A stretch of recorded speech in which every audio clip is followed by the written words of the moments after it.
Okay, so this is day 6, start of day 6, and it's the 1st of September. We just spent a night at the Cosgrove Leisure Park, and it's going to be an interesting day because we're going off canal for the first time properly. So I'm just going to run through the route quickly. We're going up the canal to Elm Tree Farm, and then we're taking the road off to a place called Castlethorpe. That's a fish ponds, past the fish ponds. Then we're going to Malt Mill Farm into Hanslope, and then after Hanslope, Stocking Green, and then Spinney Lodge, and then we're going through something called Salty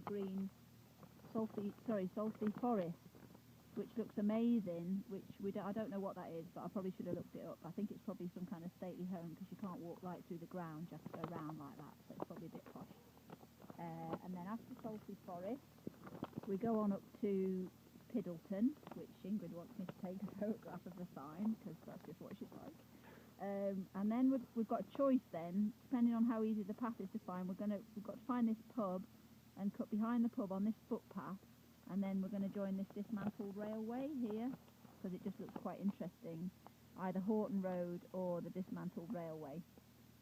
And then all the way up here to the underpass into Little Horton, and then when we get to Little Horton, there's like the telephone box, and we take a right behind it towards Grange Farm, and then there's just this little path you can see here which takes us into, well actually it takes us onto something called the River Nene Walk or something like that, River Nene Pathway, and then that's the south of the Billing Aquadome campsite.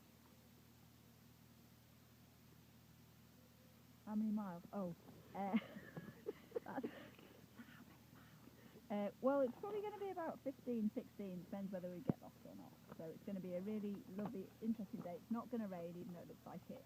And I just learned a new word. So Jarmu was just saying he's having a great time, even though he's been a bit moangy, which I said must be a cross between a moan and a whinge. And he said, no, it's a word in its own right, which is moangy. So there we go. But he hasn't really been very moangy, actually. Sleepy, but not moangy. Okay, bye.